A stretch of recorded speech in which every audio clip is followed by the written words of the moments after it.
Define parameters of program. Olá, eu sou a Priscila Franco, voz da Michael Burnham, e você está ouvindo um podcast da rede Trek Brasilis.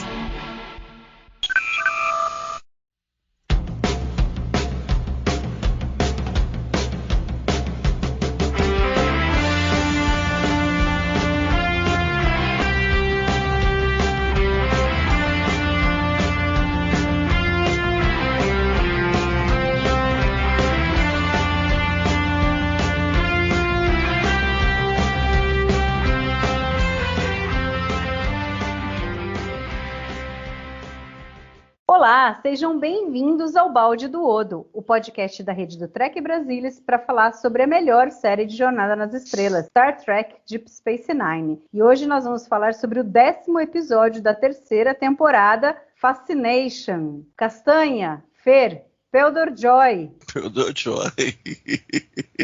Não. Não. Eu tenho uma introdução melhor. Ai. Boa noite a todos, gente. Esse vai ser áspero. Vamos lá. Eu tenho uma introdução melhor. Os sonhos mais lindos, sonhei. A gente vai falar dessa música hoje, né? Infelizmente não. Podia ser melhor, né? Mas sabe que uma das... Eu acho que o Peldor Joy, assim, para mim, sempre tem uma ligação muito forte com você, Castanha, porque você sempre assinava isso, falava Peldor Joy. Então, entendeu? Apesar dos pesares, apesar dos ficou pesares, isso aí. né? Ficou isso aí. Tipo, é uma assinatura sua, é uma característica, assim, que é marcante, assim, que eu sempre lembro, quando eu penso em você e Deep Space Nine, eu penso no Peldor Joy. Mas, enfim. Bom, a história do Ira Stephen Bear e do James Crockett. E foi dirigido pelo Avery Brooks. Aí você fala, pô, legal, né? Mas aí... Em teoria. Em teoria. E a gente até tava batendo um papo antes de começar a gravar aqui, em que, assim, eles quiseram fazer, eles tinham a intenção de fazer o episódio da forma em que eles fizeram. Algo mais light, uma comédia, especialmente pensando que os próximos episódios iam ser past tense, que é um episódio duplo muito mais denso, com uma carga emocional muito maior. Então eles quiseram fazer uma coisa mais light. Pegando uma coisa que o Robert Hewitt Wolf falou, que eles queriam fazer, tipo Midsummer Night's Dream, né? O sonho de uma noite de verão, onde todos se apaixonam pela pessoa errada, mas ainda assim revelam coisas sobre si mesmo. Eu acho que se eles tivessem conseguido essa segunda parte de revelar coisas sobre os personagens através desse subterfúgio aí, eu acho que tinha chance de ser um episódio bom. Mas eu acho que eles não conseguiram. Para mim, assim, eu sou muito crítica a comédias. Eu acho que a comédia você tem que rir junto com as pessoas e não das pessoas. E para mim esse episódio é uma grande vergonha alheia. A gente, na primeira temporada, tinha vários momentos de vergonha alheia do Bashir, que eu sempre odiei, nunca gostei, sempre critiquei muito, né? E agora já fazia muito tempo que a gente não tinha nenhum momento de vergonha alheia do Bashir. E aí, de repente, nesse episódio, é uma grande vergonha alheia de todos os personagens. Fer, essa sensação que você tem desse episódio? Então, eu não lembrava direito desse episódio, aí eu pus pra assistir. Antes de assistir, eu já tinha pensado na piada com a música da Elis Regina. Aí, comecei a assistir e a relação do O'Brien com a Keiko e não sei o que. E comecei a pensar, ok, acho que tem coisa boa aí. E aí o negócio... Parece que eu tava assim, subindo a montanha-russa, sabe? E depois disso foi ladeira abaixo. Não, é vergonha alheia e coisas até que não se justificam nem com o que a gente viu antes, nem com o que a gente viu depois. Não. Pra pessoa se sentir atraída por outra, tem que ter alguma coisa ali no subconsciente. E ok, até faz sentido o Barel com a Dax, ou a Dax com o Cisco. Quem em sã consciência acha que em algum momento a Kira, mesmo inconscientemente, sentiu alguma atração pelo Bashir? Então, assim, o episódio degringola tão rápido e demora tanto para dar andamento no mistério. E, ai meu Deus, se salvar 10 minutos desse episódio é muito. Terrível. Diga aí, Castanha. Não, acho que quando você retomou a ideia do Sonhos de uma Noite de Verão, todo mundo se apaixonar pela pessoa errada e tentar revelar alguma coisa. Eu achei muito infeliz, né? A maioria dessas conexões, primeiro enfatizavam talvez a esquisitice, a bizarrice da coisa toda, que dá aquele ar meio cringe, que você dá vontade de olhar para o lado. E é uma coisa engraçada, né? Porque nesses últimos 20, desde que acabou de assinar, eu vi muitas séries que tem um humor assim de vergonha alheia, eu acabei me acostumando. Não tenho repulsa. No fundo, não é exatamente por ser vergonha alheia, é por ser mal feito. O exemplo que eu estava conversando com a Mariana antes de entrar, do Jake tirado, sei lá, do baú, sabe-se lá de onde, uma apaixonite pela Kira, aí ela vem e fala que tá apaixonado por ela. Eu botei a mãozinha no rosto, fui abrindo os dedinhos pra, tipo assim, nossa, não acredito que eu vou ter que ver isso. E outros elementos, o Boreal, né? O supremo absoluto da canastrice, o Boreal sendo sexy com a Kira, horrível, sendo sexy com a Dax é pior ainda, ele parece aquele stalker, parece que ele tá ali, daqui a pouco vai pegar uma faca, vai enfiar no teu peito, é um negócio muito estranho, e ele não quebra isso aí, nesse ambiente é pior ainda, entre outras coisas, eu acho que é muita falta de inspiração. Aí você ainda tem ingredientes mágicos, tipo a Loxana Troy, que é uma favorita, para não dizer o contrário, de longa data. Você começa a achar que o episódio realmente é impossível. Favorita? É ingostável. Favorita? É que você não vê mais aspas aqui nos dedinhos, entendeu? É que aqui é só áudio, não tem vídeo. E as perucas e tudo mais. Caramba, o jeito dela segurar o Odo. Caramba, ela também é meio stalker, né, gente? E quando não prende ela, sei lá, é um negócio muito bizarro. Tipo, não vai ficar me agarrando, não. Aí ele dança, aí depois ela agarra ele de novo. Caraca, gente, já pensou ter criatura dessa? Não, que eu vim aqui te ver. Ah, eu sei que você tá gamado na outra, mas eu vou grudar em você 26 horas aí do dia e você não vai pensar nela. Não tem problema, vou grudar em você. Onde você for, eu vou atrás. Ela faz isso várias vezes. Chega a ser repetitivo. O próprio personagem Odo comenta isso. Ou seja, é uma sucessão de coisas esquisitas, assim, de relacionamentos que batem muito mal no ouvido, assim, seguidas vezes batem mal no ouvido. Então, você acaba... A não ser que você, tipo, dê a louca. Eu vou achar que é episódio aquele que virou o Cabo da Boa Esperança, de tão ruim fica bom. Só essa pessoa encarar dessa maneira. Ficando do lado de cá, tentando ver a comédia, se a comédia funciona, se está dizendo algo sobre os personagens. É difícil, é uma tarefa inglória defender esse episódio aqui. Eu acho difícil. Eu concordo em gênero, número e grau com tudo que o Castanha falou, até porque eu sempre achei a Luxuana uma personagem extremamente irritante, entendeu? Ah, é a minha Jobert. Foda-se que é a minha Jobert. A personagem Luxuana Troy é irritante. Mas tem uma coisa nesse episódio que se salva. Uma única coisa, que é a relação do O'Brien com a Keiko. É a única coisa que se salva. Porque se você já esteve num relacionamento, se você já se casou, se você já se separou, você consegue perceber ali os problemas que um relacionamento enfrenta e como a falta de um diálogo sincero influencia. Para mim é a única coisa que salva no episódio. Mas eu acho que tudo bem, tem alguma coisa que salva ali. Mas eu acho que é mal escrito. Eu acho estranho. Tem momentos que dá a impressão que o O'Brien não vê a Keiko faz um tempão, eles não têm vídeo. Ele não está tendo contato com a garotinha nesse tempo todo, ele não está sabendo do projeto, como é que está andando o projeto. Tem partes que soam muito estranho, eu acho. Porque estão criando a garota é pequenininha.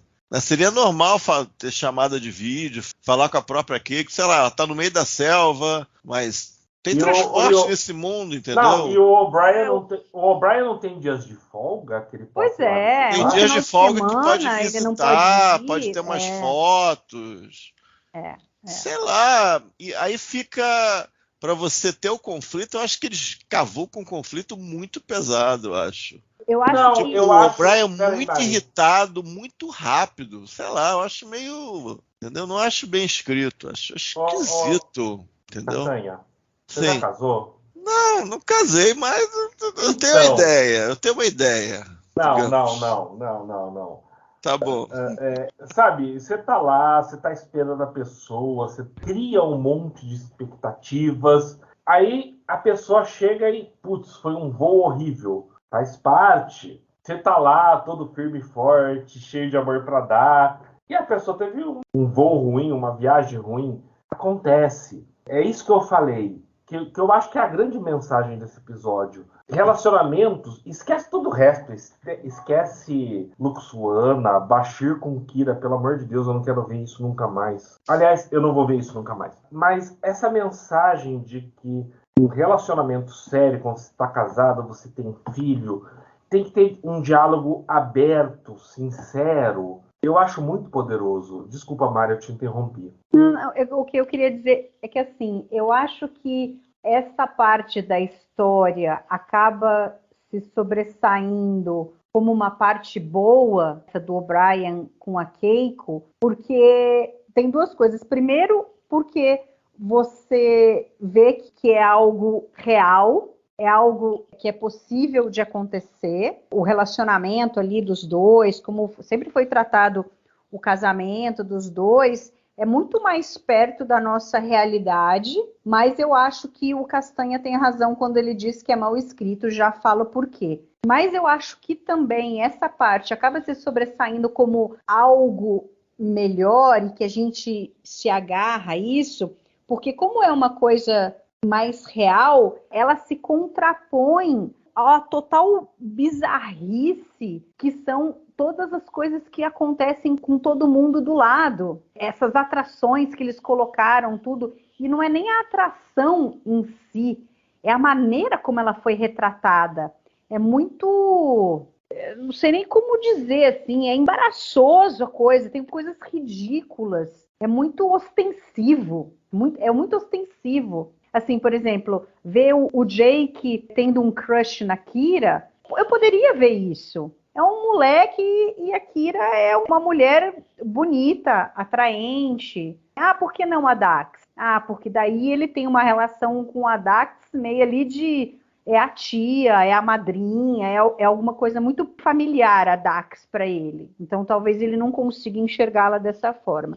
A Kira, eu já vejo ele enxergando ela como uma atração, tal. Mas o problema do episódio é que, assim, se fosse só isso, na primeira cena, quando o Jake vai lá e fala assim, né, começa a conversar com ela, dizendo que ele está atraído por uma mulher mais velha, tal, e ela, não, mas você tem que dizer pra Marda, tal, não é a Marda, é você, eu te amo, Nerys. Now, Jake, what can I do for you? I need some advice. You see, there's this older woman, and I think we're perfect for each other.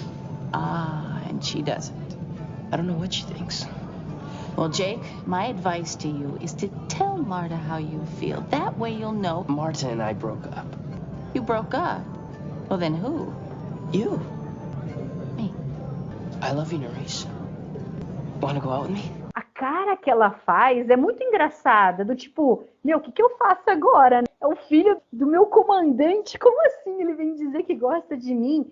O problema é que se fosse só isso, beleza. Só que a coisa vai se acumulando. E daí é o Beryl dando em cima da Dax, a Dax dando em cima do Cisco, depois a Kira com o Bashir, no final o Quark com a Keiko. Então é uma coisa tão ostensiva que você não consegue nem ver alguma coisa que você poderia falar, não, isso eu consigo enxergar, isso poderia ter sido interessante, mas a gente não consegue ver isso. Quando o Cisco soca o Beryl, eu pus a mão na cara e fiquei pensando, pelo amor de Deus, falam que a solução não é dar uma pancada na cabeça da pessoa, que é o clichê maior de qualquer desenho animado.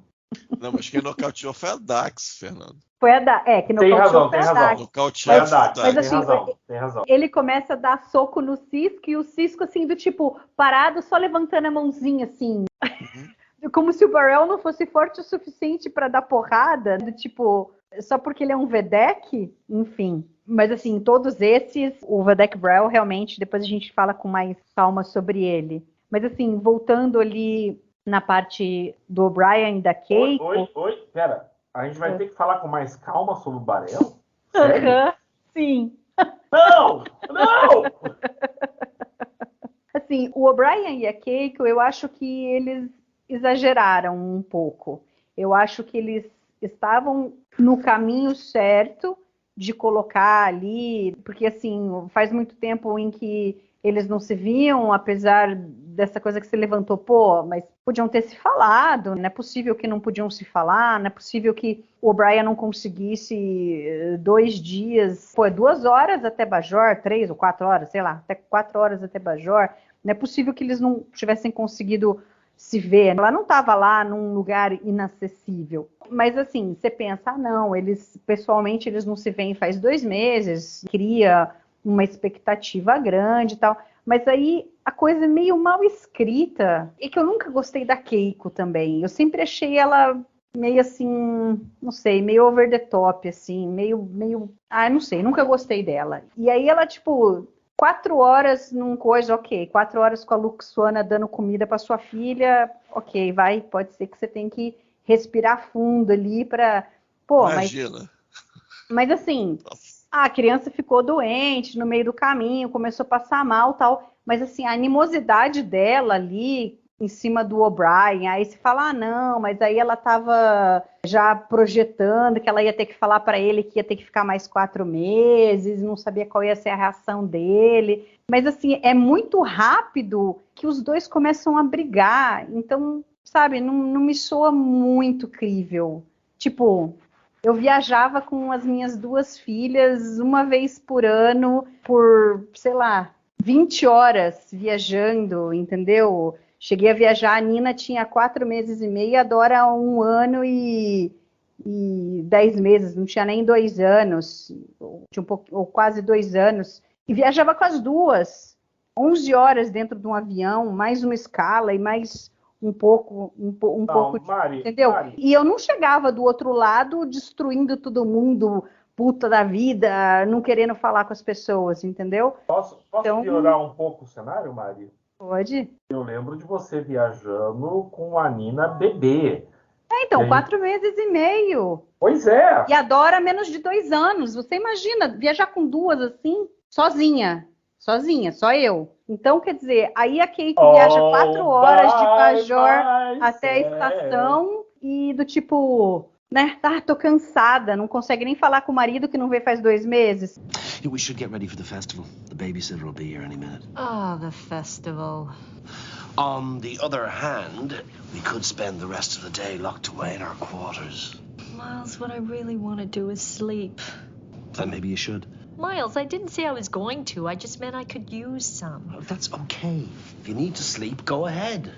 I'll understand. No, you won't. You'll be disappointed and you'll start brooding and stomping around like an Andorian bull. Look, go or stay. Sleep or don't. It's all the same to me. Just tell me what you want to do and we'll do it. Miles, I've been making decisions all day long. You decide. Okay. We'll go to the festival.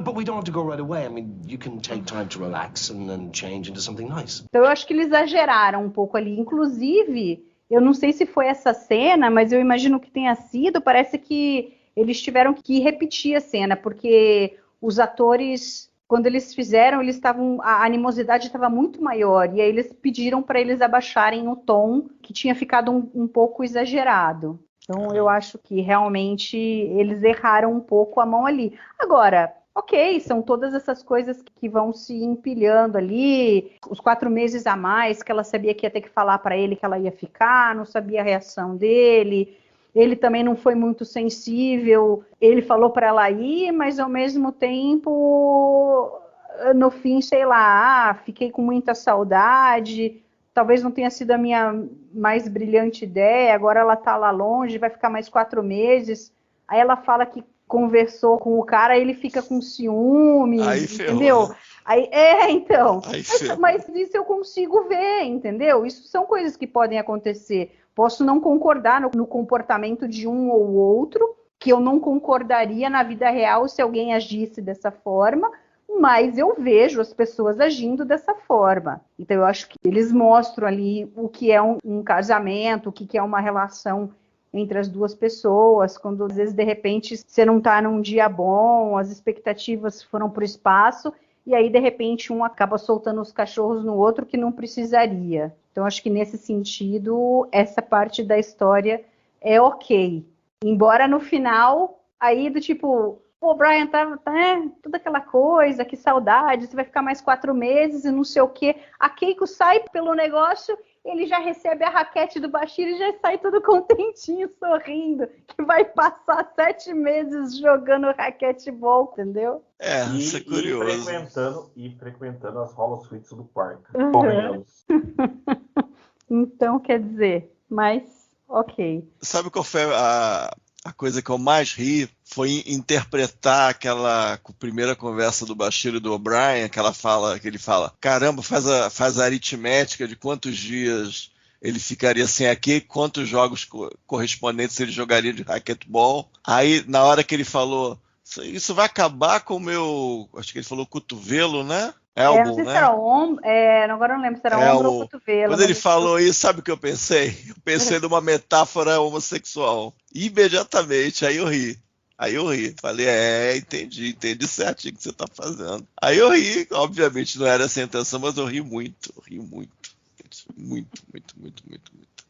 E no final, é engraçado que você tem a pessoa, você trouxe a personagem, mas eles não sabiam muito bem o que fazer, e eles queriam fazer a história com o Bashir. E meio que eles fazem na base do remendo, quase que uma desculpa. Não, ela tá viva, ela tá bem, a garotinha tá bem, só que ela fica lá em Bajor, fica lá um tempão, mas tem interesse em, sei lá, fazer uma videochamada, mandar o O'Brien para fazer alguma aventura lá em Bajor junto com a Keiko. Não, interesse nenhum. É só para ter uma satisfação para os fãs que ela tá viva. Tá ali, mas o nosso interesse é Bashir. Acho que é isso, porque eu não vejo, sei lá, um vídeo chamada, ele indo lá, ela vindo aqui, sabe? Entendeu? É o desinteresse, a falta de ênfase da produção. Aí chega tipo de material, os atores têm que fazer o que dá. Eu acho que o textinho meio ruinzinho. Eu não sei se eu tô muito já naquela coisa de tem que ser pra dentro, tem que pensando nessa forma, de que tipo, não, mas ele falou que tinha o Moses lá, sei lá, um fulano lá que ela conhecia.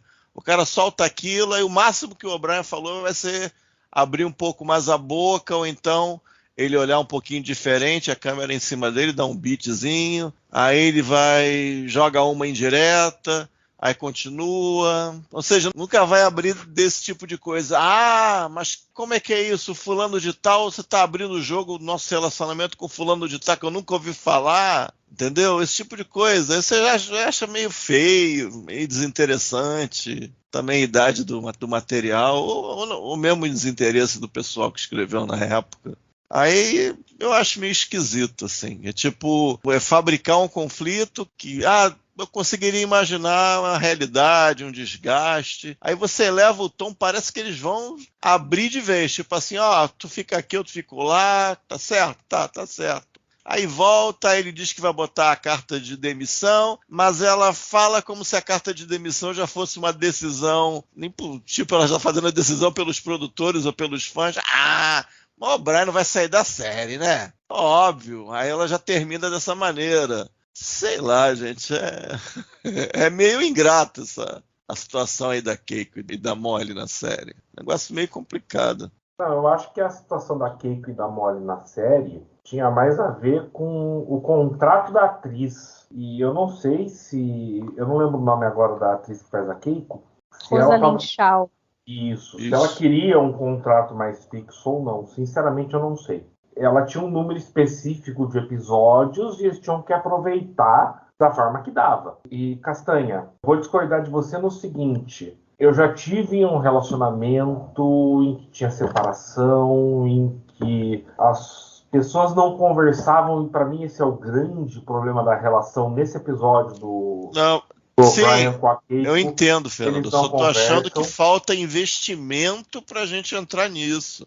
Eu entrei. Eu acho que bota a Keiko aparecendo de tempos em tempos, aí você levanta um conflito que não falou, que falou, aí resolve e tal, aí começa de novo. Eu acho esquisito, eu acho que tem que investir mais ao longo do tempo, eu acho. Castanha, você está pensando em termos de dramaturgia, em termos de construção da temporada, dos arcos, e você está certo. Ok. Eu não sou o maior fã da Keiko também, não acho ela um personagem espetacular. Mas quando eu vi o que estava acontecendo no relacionamento do O'Brien com a Keiko nesse episódio, eu fiquei interessado e investido, entendeu? Aí eu acho que entra um pouco de experiência de cada um, talvez. Mas eu acho que você tem toda a razão. Analisando em termos de construção de arco, construção de temporada, isso tinha que estar mais fundamentado, concordo com você. É que a gente tem que lembrar que o Aira aceitou o convite do Michael Piller porque ele queria fazer o relacionamento entre o Bashir e o O'Brien. Então, ele sempre teve isso em mente, que ele queria desenvolver esse relacionamento de amizade entre os dois.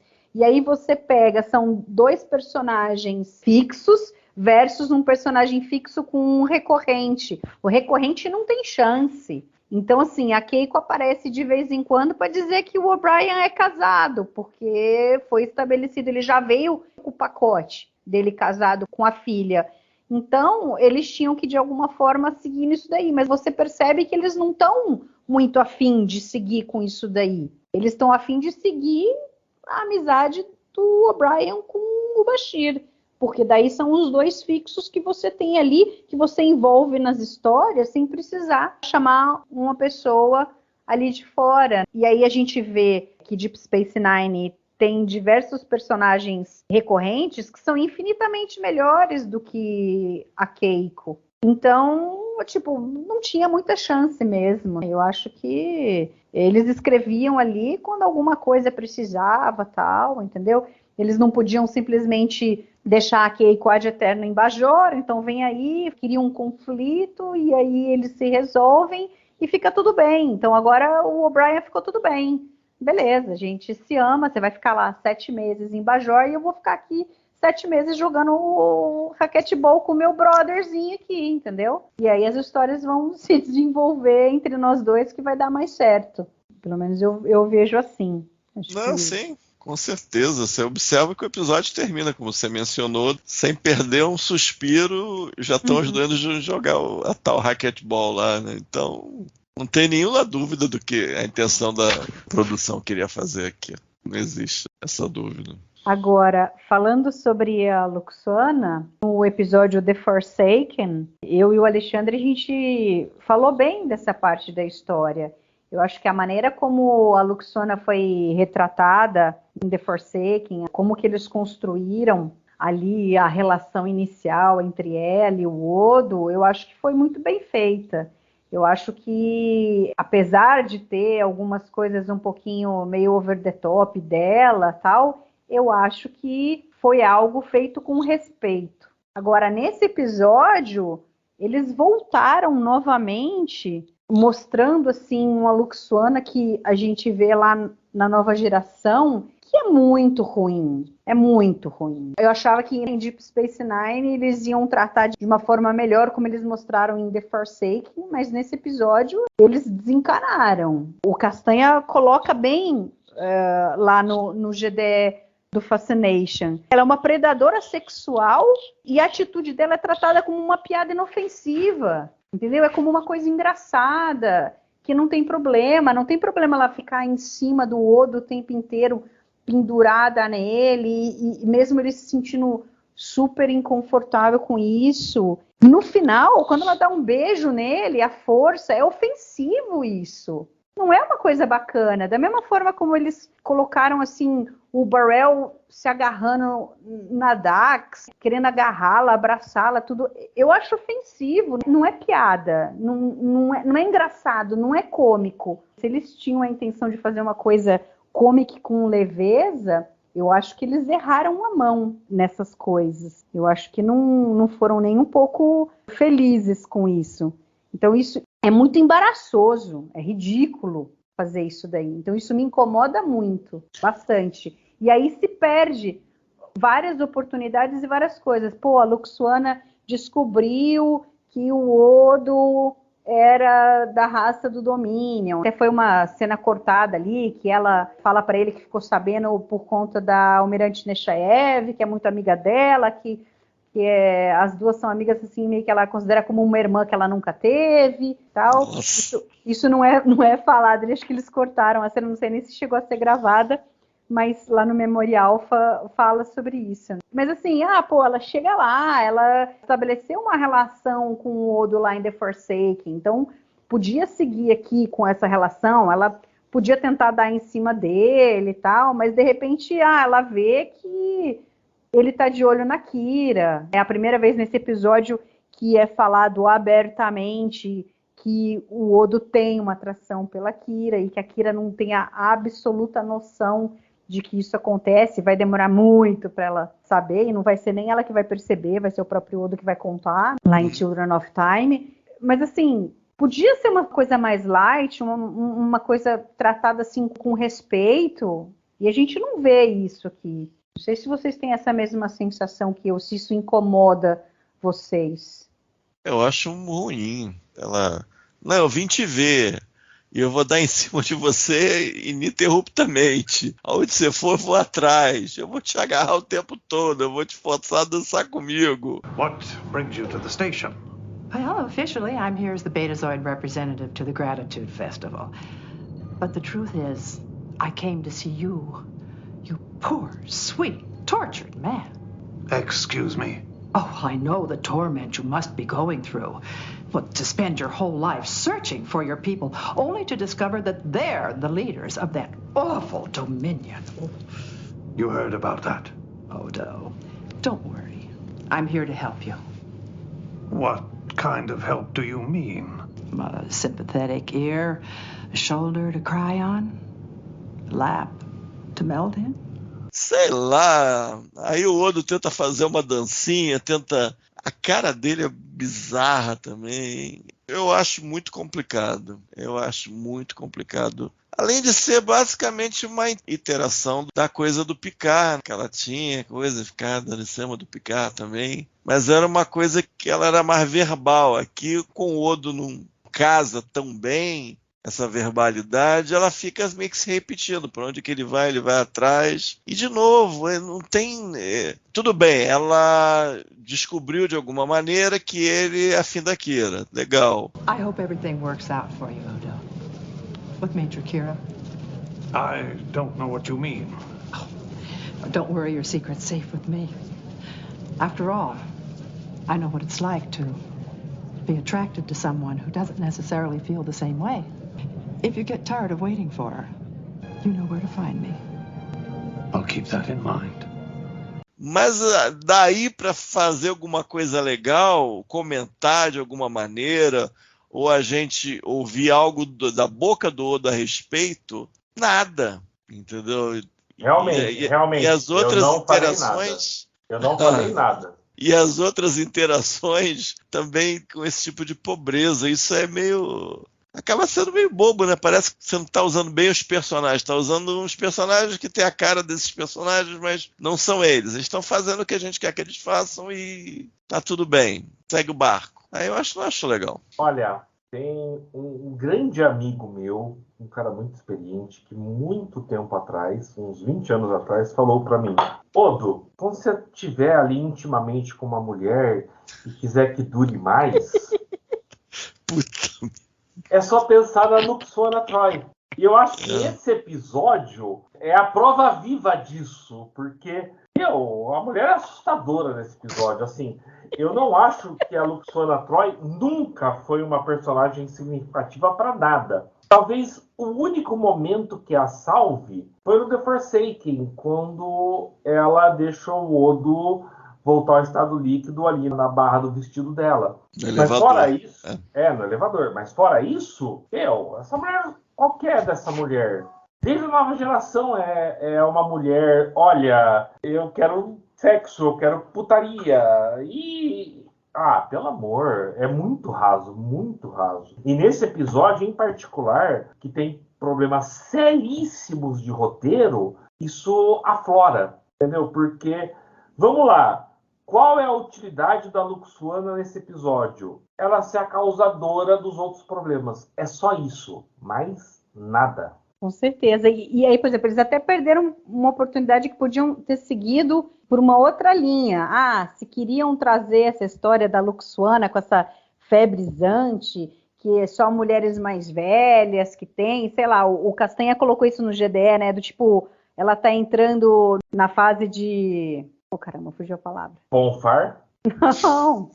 Puberdade? Não, gente, no final. Menopausa? Né? Menopausa, porra. Eu ia falar climatério, Ela tá menopausa. entrando na fase da menopausa. De repente, podia se criar uma discussão, talvez uma história pequena, não precisava ser o episódio inteiro sobre isso, mas que é uma coisa que a gente vê acontecer com as mulheres, de que, de repente, você percebe que você está passando numa fase em que você podia ser reprodutiva, ter filhos, para uma fase que, de repente, você não vai poder mais ter filhos. Isso é uma fase em que a mulher tem todo um monte de coisa na cabeça, que ela precisa lidar com isso. E, de repente, eles podiam ter feito algo desse tipo, dela estar em crise um pouco com isso, e da mesma forma que em Forsaken, ela mostrou essa vulnerabilidade para o Odo ali dentro do elevador e que foi fundamental para ele poder mostrar a vulnerabilidade dele, acabar parando no vestido dela, entendeu? Eles podiam ter feito algo desse tipo aqui. Ah, ela vai mostrar que ela está vulnerável, que ela está passando por uma fase difícil, mesmo sem querer dizer, mas assim, do tipo... O laço que eles criaram lá vai fazer ser possível ela agora ter essa liberdade de conversar com ele sobre isso. E da mesma forma ali, o Odo talvez não falar, mas ouvir ela falando, porque eu não, por exemplo, nesse momento eu não veria o Odo falando alguma coisa sobre a Kira. Eu ouviria mais um monólogo da Luxuana para ele com relação a isso, do que ele falando qualquer coisa, ou mesmo sobre a questão da raça dele ser os fundadores, porque eu acho que isso, ele fala uma frase legal para ela, não, eles são o que eles são e eu sou quem eu sou, mas a gente sabe que na realidade ele está sofrendo com isso, mais para frente a gente vai ver história, né? Isso aflorar, mas assim, eu vejo ela fazendo um monólogo e ele escutando, e aí, através disso, assim, do tipo, ele não concorda, nem discorda, mas o que ela fala fica meio que como, não, faz sentido, ele deve estar sentindo isso. Mas a gente não vê nada disso. Infelizmente, a gente não vê nada disso. Não consigo apontar nada, entendeu? Uhum, Eu gosto do começo, que aí, antes da Luxuana chegar, eu gosto bastante do Odo querendo participar do festival, então... Aí ali ele chega para Kira, não, eu vou estar aqui e tal, a gente pode estar junto. E ele fala assim, não, ele fala assim, vem com a desculpa de que ele quer fazer parte da vida dos sólidos, já que ele vai ter que ficar ali, vivendo entre os sólidos e tal. Eu desconfio que isso tem muito mais a ver com o fato dele querer ficar com a Kira, do que, na realidade, é um desejo dele de querer se integrar ali com os sólidos. Mas é uma coisa legal, você vê isso daí, é um desenvolvimento orgânico desse amor que a gente vê que o Odo está tendo pela Kira e está crescendo. E aí, depois, na hora que ela fala, não, a gente pode ficar junto aqui com o Barrel também, aí ele já fica claro triste, o que ele estava pensando, né? Então isso é uma coisa legal, isso é um começo bom no episódio, mas que são poucas ceninhas em que você consegue pensar uma coisa e fala, pô, isso aqui é legal porque isso tem consequência para frente. Concordo, mas eu acho que esse episódio tem uma cena que, primeiro, a gente vê o Odo sendo o Odo, não a fachada que ele apresenta, mas quem ele é. Isso vai ter reflexos daqui a 3 temporadas num episódiozinho chamado His Way, que é quando ele tá ouvindo a bandinha lá tocar música bajoriana e ele tá lá curtindo a música. Uhum. Para esse episódio, é talvez uma piada. Vai lá Luxuana e quer dançar com ele e tal, Mas aquela cena do Odo só curtindo a música ali, tentando seguir o ritmo. A gente vê isso de novo 3 temporadas depois em His Way.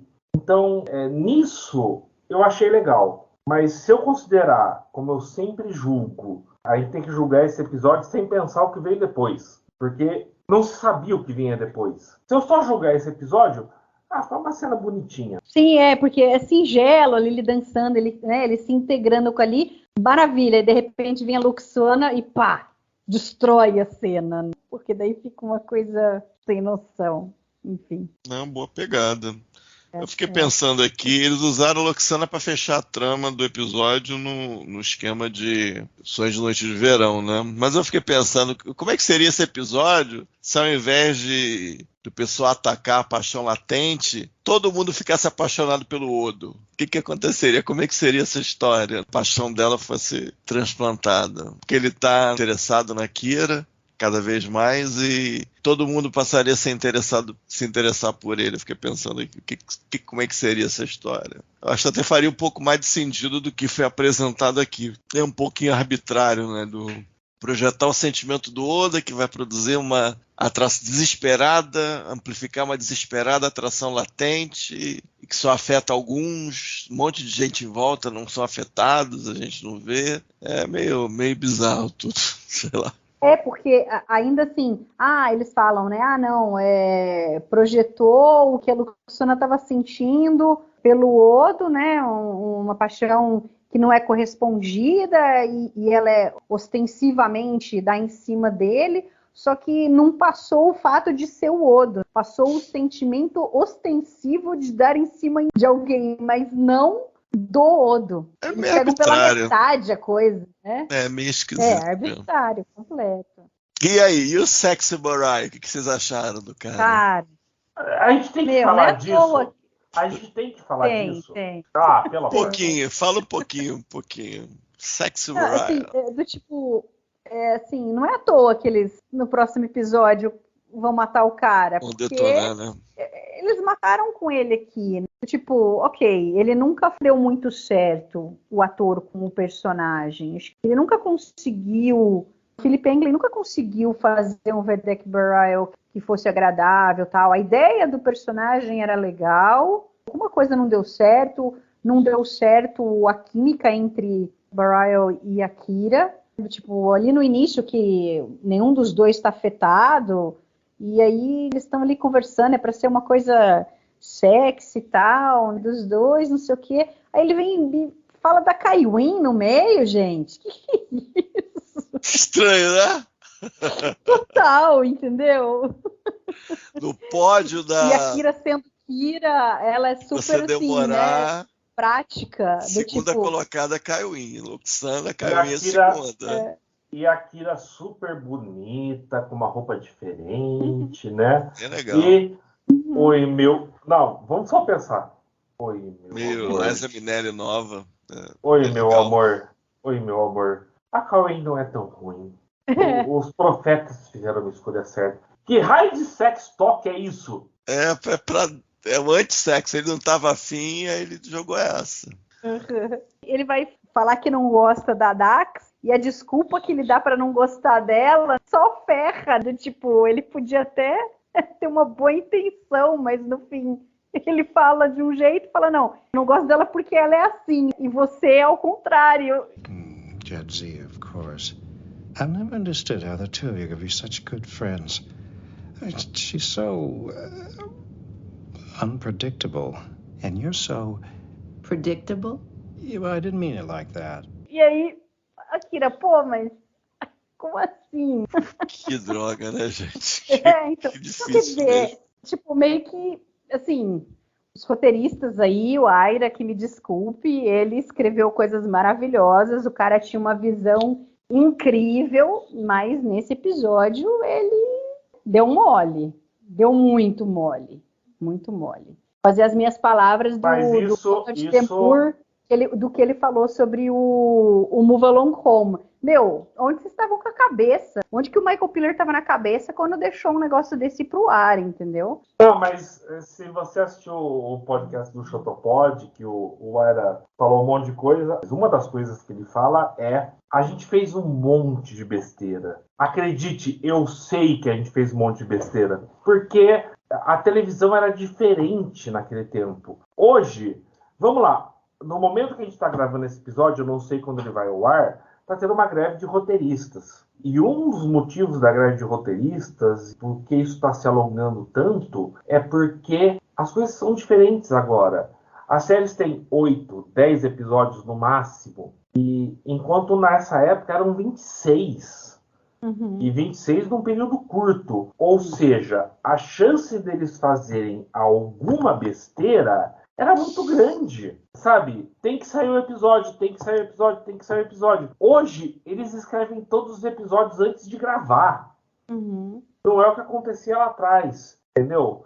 Então, assim, eu não tô dizendo que esse episódio é bom, não tô defendendo o episódio, pelo amor de Deus, o episódio é uma porcaria. Agora, eu entendo que mesmo pessoas brilhantes, em função das circunstâncias, vão deixar sair porcarias. Mas eu acho que esse em particular, pelo que consta aí, não foi um problema de tempo. Eles realmente deixaram a coisa... Eles erraram aqui. Eles erraram mesmo nas escolhas. Tinha atriz convidada, tinha uma ideia... às vezes você tem tinha uma ideia e Rosalind Shaw também, com um pouquinho mais de dinheiro, mas não funcionou. Diferente, sei lá, que até um episódio melhor, o da Daxo, o Equilibrium. E esse a gente sabe que foi um episódio ultra, hiper complicado, mas acabou sendo melhor que esse. Esse, em princípio, não foi tão complicado assim, mas foi tétrico. Então, realmente... Eu ia te cortar agora para falar isso. Entre outros exemplos de correria. Não, tem outros exemplos. Tem correria do bem, e essa das Enterprise é correria do bem. Sim, não... Tem clássico que foi escrito assim, mas... Concordo com você. Não é o ideal, né? É bom evitar. É por isso que eu acho que a forma como a TV está sendo feita hoje não é tão errada. Primeiro, 26 episódios, a gente precisa disso tudo? Talvez não. Segundo, vamos antes escrever todos os roteiros e ter certeza que é o melhor que a gente consegue fazer? Eu acho mais honesto do que, olha, desculpa, esse aqui é uma porcaria, entendeu? Tem um monte de problema, mas é o que dava para sair. Porque aí a culpa cai nos roteiristas, na sala de roteiristas, no showrunner, entendeu? Porque estava tudo escrito antes de ir pro ar, antes de gravar, vamos colocar assim. Mas, gozada, mas vocês não sentem? Porque, por exemplo, ó, pegando só como um exemplo essa nova era de Jornada nas Estrelas. Eu gosto de vários dos seriados, com exceção do Picard, que eu tenho, assim, algumas coisas são boas, mas a maioria não é. Mas, assim, Discovery eu gosto bastante, Strange New Worlds nem se fala, Prodigy amo de paixão, Lower Decks é ok, não é nada assim soberbo, mas eu acho ele bem escrito, ele tem um público cativo ali e tal, mas eu não vejo nenhuma dessas uma escrita poderosa como a gente tinha quando tinham esses 26 episódios. A gente não tem um episódio em nenhuma... Olha, eu não vejo de todos os episódios produzidos desde 2017 para cá, a gente não teve nenhum episódio que a gente poderia colocar no mesmo nível que The Visitor, Do It, Far Beyond the Stars, In the Pale Moonlight, Improbable Cause the Dice Cast. Eu não sei se é porque a maior parte deles é muito serializado, e aí você, na realidade, 10 episódios, uma história inteira, você não tem história com começo, meio e fim e tal, mas assim, Strange New Worlds mas assim, a gente não vê. O que será que mudou com relação aos roteiristas em relação a isso? Vocês têm uma resposta para isso? Acho que essa resposta é longa.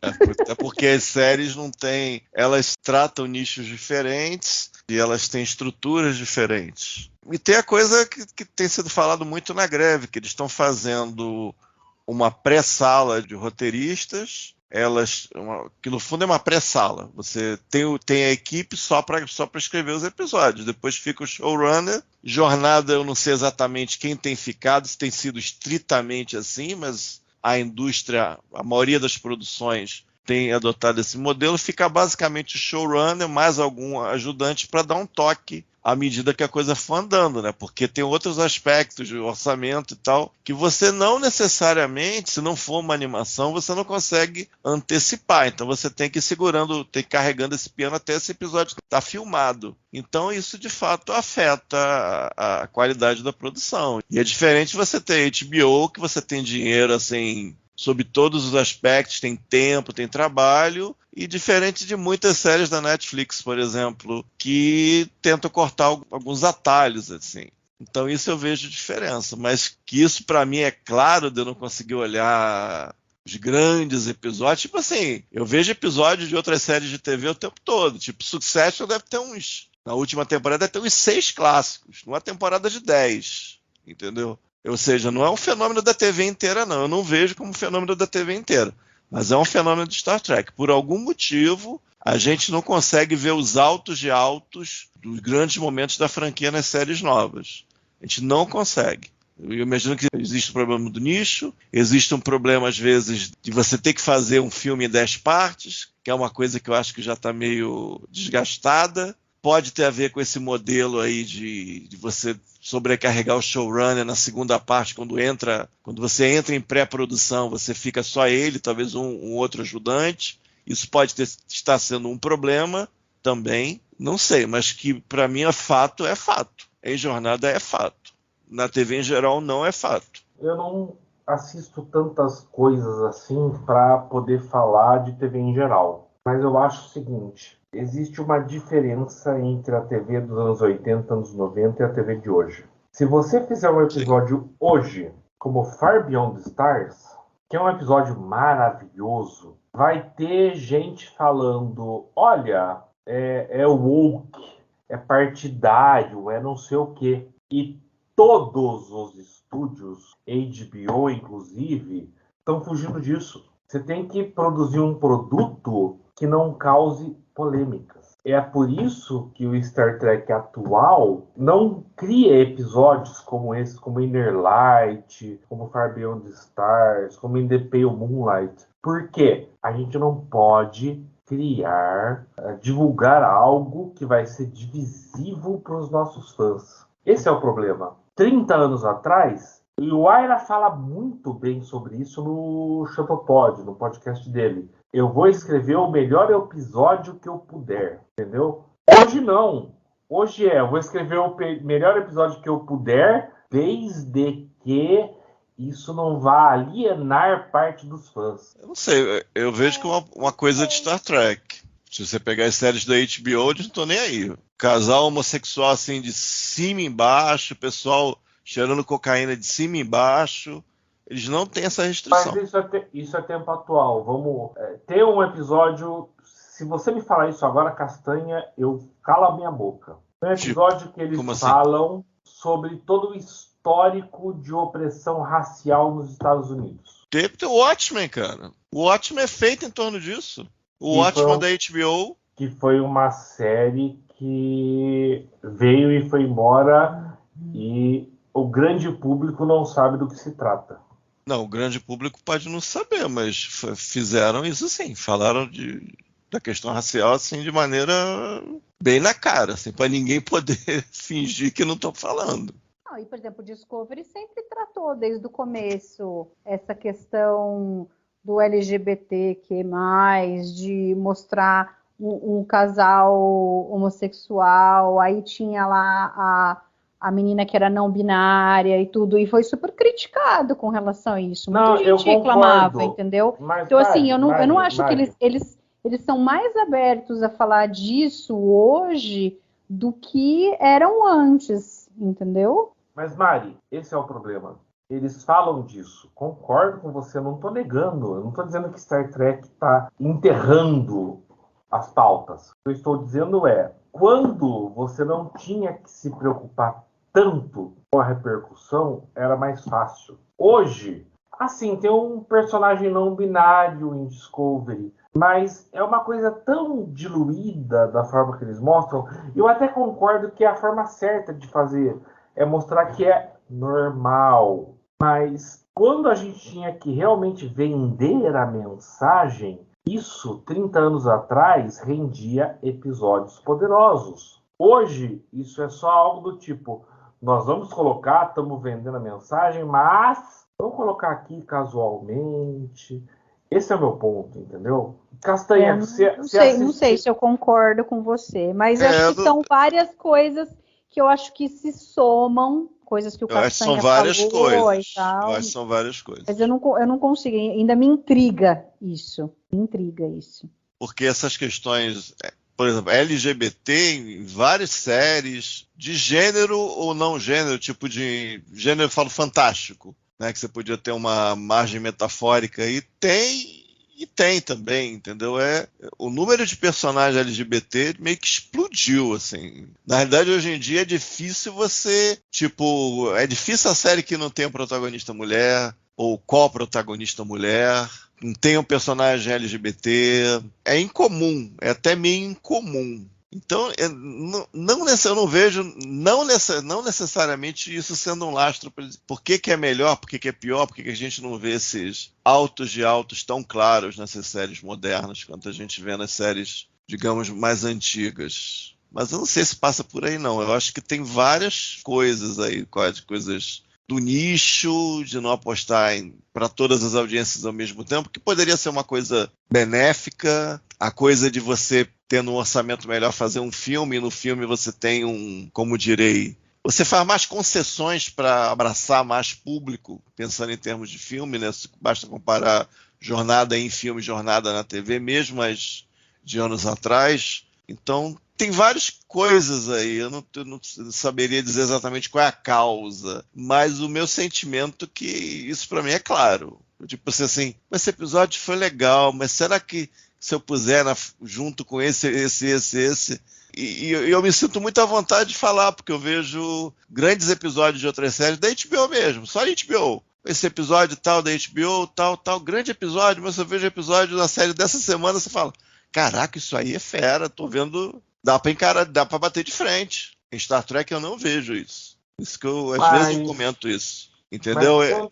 Eu vejo uma diferença sim. Mas quando a gente parou de falar de Fascination? Pois é, eu ia falar isso. Vamos voltar para Fascination. Vamos voltar. O Barry já foi? Já meteu o pau no Barry tanto? Já. Cara, nossa, muito ruim. O ator, nossa, muito, mas muito ruim.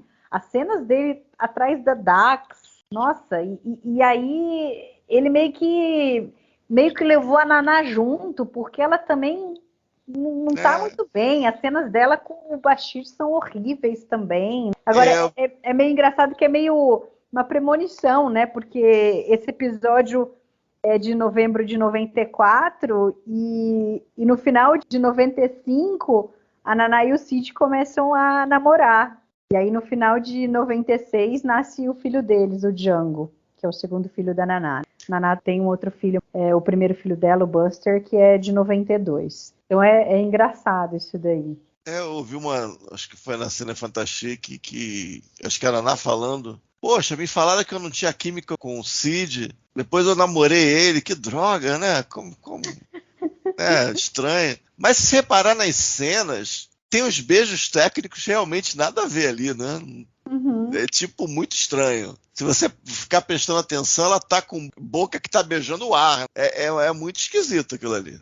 Não sei o que aconteceu. Eu não sei se ela não queria beijar direito. Sei lá, gente. Disse o Cid que eles não ensaiaram.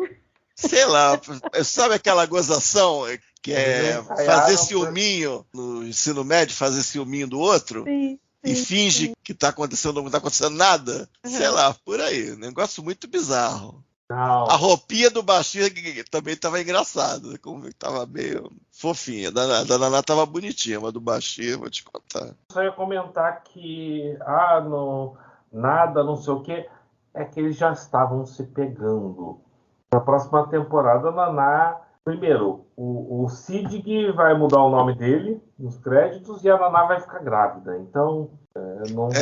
Não, mas são 2 anos pro filho nascer ainda, ó. Esse Mas episódio foi ao só- ar só- em novembro de 94, o Django nasceu em setembro de 96. Eles só começaram a namorar 1 ano depois desse episódio. Namorar oficialmente. Sim, mas qual era a situação da Naná nessa época? Ela era casada? Não. Quando ela começou o Deep Space Nine a gravar, ela era casada, ela se separou em 94, acho. Para eles ficarem constrangindo só se estivesse rolando uma espécie de chifre aí, né? Não, mas não. Não sei. Não, foi só mais pra frente. Foi meio bizarro, foi. Eles durante muito tempo, eles eram muito amigos. Eles eram amigos até ela conta que até, assim, demorou para eles se ligarem, assim, que tinha uma atração, assim. Não foi uma coisa que aconteceu de repente, não. E que depois terminou. Mas, agora, tem uma coisa que eu acho legal, assim, que eles colocam esse Festival da Gratidão, que é tipo nada mais é do que uma ação de graças dos Estados Unidos, tal. Mas, assim, eles falam, é o 3º Festival da Gratidão em Deep Space Nine e tal. Então, quer dizer, nos 2 anos anteriores teve, eles nunca mostraram. Essa é a primeira vez que é mostrado em tela, que é até falado sobre. E é legal a Naná... Primeira e última. Não, depois aparece de novo, né? Aparece de novo na 5ª temporada. Aparece ou é mencionado? Agora não tô... só mencionado? Agora eu não consegui. Mas é legal que a Kira fala, não, eu e a Dax criamos essa tradição de espalhar lá os papeizinhos, tal, para o pessoal poder escrever, depois queimar. Então eu achei legal isso daí. E eles, só com uma frase, eles criam uma coisa que do tipo, aconteceu antes, não é a primeira vez. Não, Mari, a relação das duas, de amizade. Mari, eu não sei qual é o fundamento histórico disso ou não, mas no último filme do 007, o Sem Tempo para Morrer, tem toda uma backstory no começo, no sequência pré-títulos, em que as pessoas escrevem alguma coisa num papel e queimam. Uhum.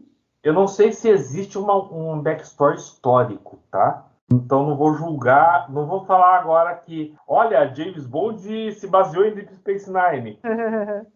Mas, 30 anos depois, olha, James Bond está fazendo algo que Deep Space Nine já tinha feito antes. Mas talvez naquela cidade do filme e tal, tinha alguma coisa a ver. Tá. Desde que eu assisti esse episódio, eu sempre desconfiei que tinha alguma motivação histórica. Uhum. Tipo, eles se apropriaram de alguma coisa. De queimar, assim, os enroladinhos lá. Mas tem a cena mais legal do episódio, poxa. O Mor tá cheio de problema. E vai lá e queima, pô. Pô, Mor, você tem um monte de problema, né? À toa que você fala tanto. Queima! Aí o cara queimou lá. Melhor cena do episódio. E tu via que o negócio tava sobrecarregado, não conseguia nem dobrar de tanta tinta ali. E o Quark, gente? O que vocês acharam do Quark nesse episódio? Ele é bem assim, ele vendendo as canetas, tipo, se aproveitando da situação e tal, né? Legal, vai ter aqui, né? Vou vender as canetas, mas que, pelo visto, não deu muito certo, porque daí chegou uma hora que ele tá dando caneta de graça. Dá uma e o brinco dele, e o brinco gigante. Uhum. O brinco pra caber na orelha dele todo. Tipo, não tem tempo ruim.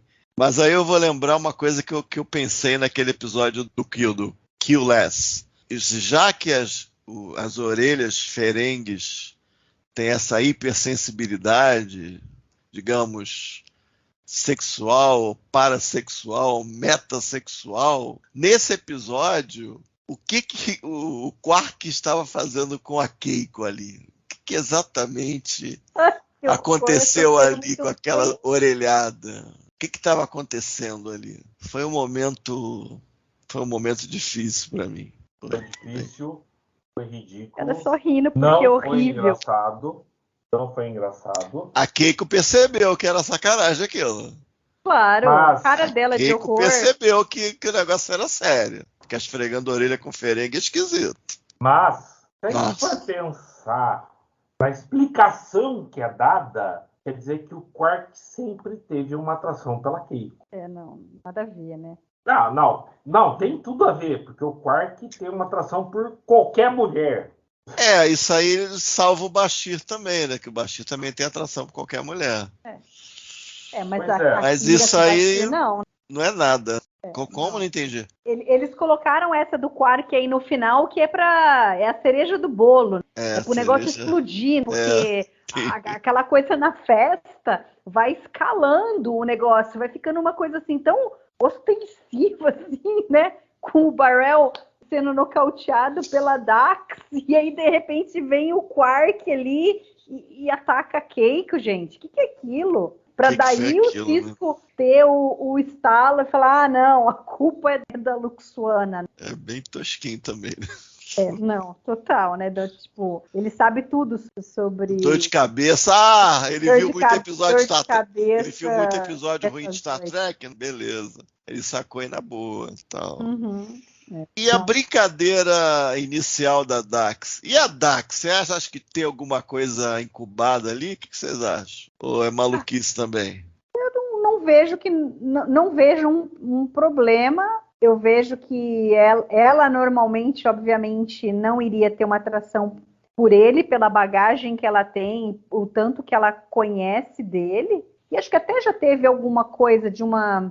Mas foi ao contrário, foi com o Cal em The Maquis questionando o Cisco se ele não se sentia atraído pela Jadzia, já que agora a ele não, é o Dax, né? Eu contei coisas pro Dax, né? No caso, quando era o Curzon Dax, que do tipo, se eu olho pra Jadzia, né? Me dá até vergonha, né? De que ela sabe de coisas que eu contei. E eu acho que a Jadzia deve ter um pouco essa mesma sensação, mas ao mesmo tempo ela agora é uma mulher jovem, entendeu? E o Cisco é um cara bonito, atraente, mas a relação deles ali, né, em sã consciência, ela não tem nenhuma atração por ele. Aí o negócio da febre que faz ter. O que é ruim realmente é essa frase do Bashir, de dizer que, não, essas atrações são temporárias, mas elas podem ser baseadas em desejos do subconsciente. Xanthi fever is a virus which affects the empathic abilities of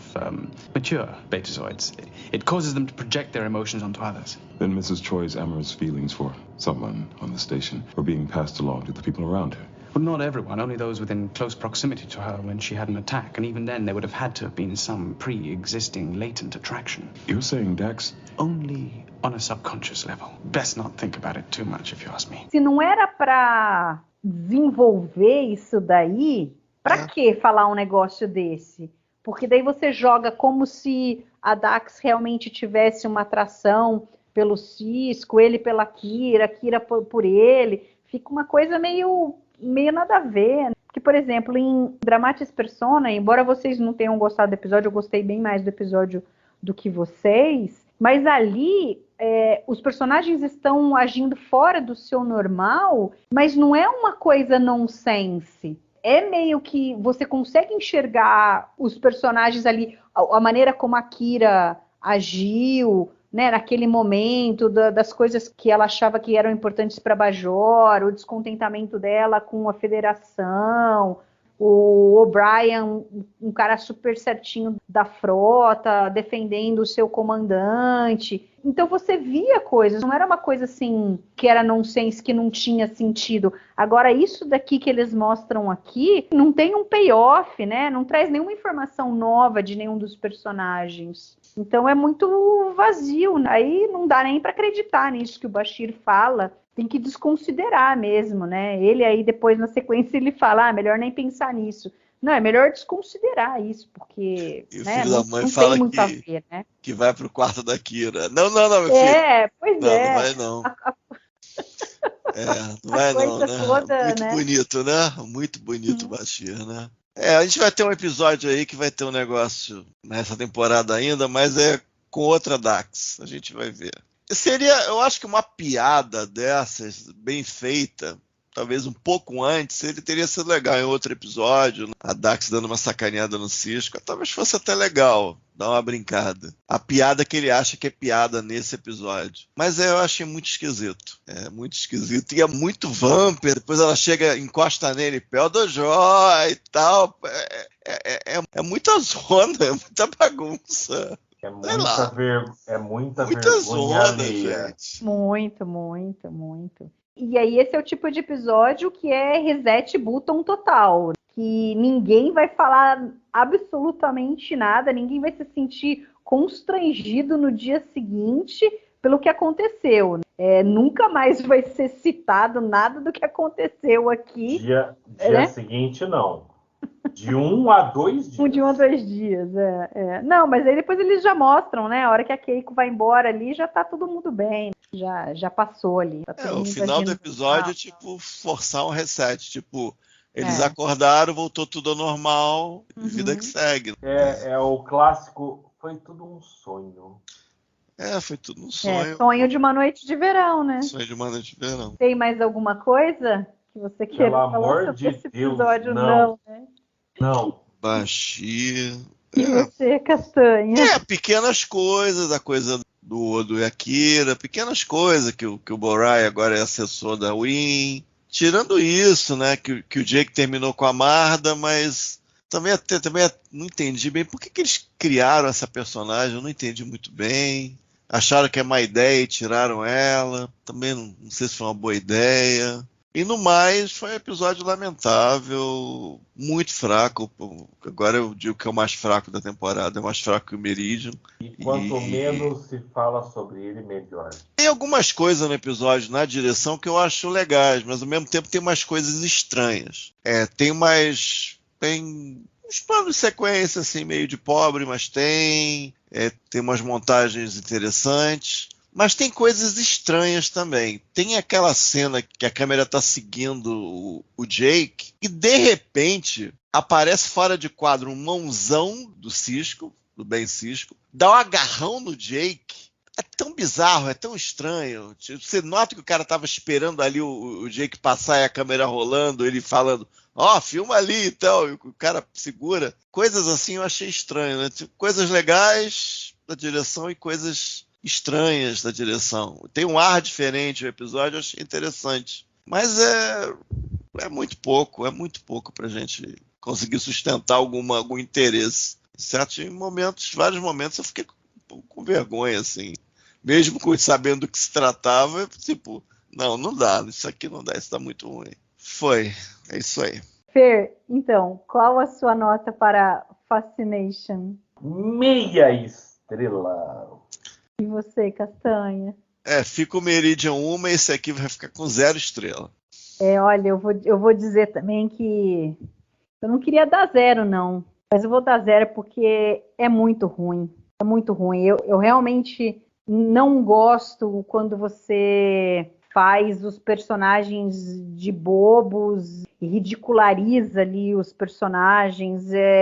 Um dos motivos de eu não gostar do Move Along Home é isso também, entendeu? É uma sensação ruim que você tem ao assistir. É algo que você não quer ver de novo. Que a gente falou do Meridian, o Meridian tem diversos problemas, a Dax é representada de uma forma assim que a gente inverídica, que a gente não vê ela agindo daquela forma, tal, mas não está ridicularizando o personagem. Às vezes foi uma escolha errada do caminho que eles fizeram ali, para o roteiro dar certo, e acaba não funcionando, mas não está ridicularizando o personagem. Você fala, a Dax fez uma escolha errada, quem nunca fez uma escolha errada na vida? Agora aqui não. Aqui é muito ruim, é muito embaraçoso, é completamente vergonha alheia, então vai ser 0. Deixa eu só defender a minha meia estrela. Porque aí o pessoal toda a trama do O'Brien com a Keiko eu me identifiquei pra caramba, pra não falar outro termo. Então tá certo, acho que faz sentido. Isso é que eu dou a meia estrela. E Mari, seu comentário sobre a gente fazer os personagens serem ridículos pra ser engraçado, essa é a minha grande crítica sobre Lower Decks. A gente não faz humor pelas situações. A gente faz humor porque os personagens são idiotas. Esse é meu grande problema com o Lower Decks. E até hoje, quanto mais eu assisto, eu não consigo pensar em algo diferente. Desculpa, mas um episódio horrível como Fascination, que é horrível, nenhum de nós três vai falar que não é horrível, mas eu vejo mais o que garimbar de que qualquer episódio de Lower Decks. Muito bem, então finalizamos o episódio de hoje. Gostaria de agradecer a todo mundo que nos escutou até agora. Eu sei que não foi fácil, obviamente que a gente prefere muito mais falar de um episódio em que a gente gosta do que um que a gente não gosta, mas a gente com certeza sempre acha alguma coisa, sempre tem algo a elogiar, sempre tem pontos interessantes. Essa visão de Deep Space Nine, que ainda estava caminhando aqui para uma coisa serializada, mas tem muita coisa que a gente vê que vai acontecendo, né, nos episódios seguintes, que tem consequências, tudo. Então, sempre tem alguma coisa, mas infelizmente, às vezes eles derrapam. Impossível a gente ter 26 duets ou The Visitors ou Far Beyond the Stars por temporada. Mas, de vez em quando acontece de ter um escorregão aí, esse é um deles. Em compensação, daqui 15 dias a gente vai falar sobre o Past Tense, e daí um episódio excelente, tem muita coisa bacana para ser falada, com certeza vai ser muito legal. Aí eu convido vocês a comentar sobre esse episódio lá na página do Trek Brasilis, no YouTube, deixem o seu like, assinem o canal, temos o TB ao vivo todas as segundas-feiras, falando sobre episódios novos, ou então nos hiatos entre as séries. A gente tem sempre algum assunto sobre Jornada nas Estrelas para falar. Fer, brigadão pelo bate-papo. Os sonhos mais lindos sonhei. Castanha, Theodore Joy, amigo. Muito Theodore obrigada. Joy, gente. E mais uma vez um prazer estar aqui falando. Apesar do episódio ruim, mas na próxima vez tem episódio legal. Nos vemos por aqui. Muito bom. Valeu, gente. Até daqui 15 dias.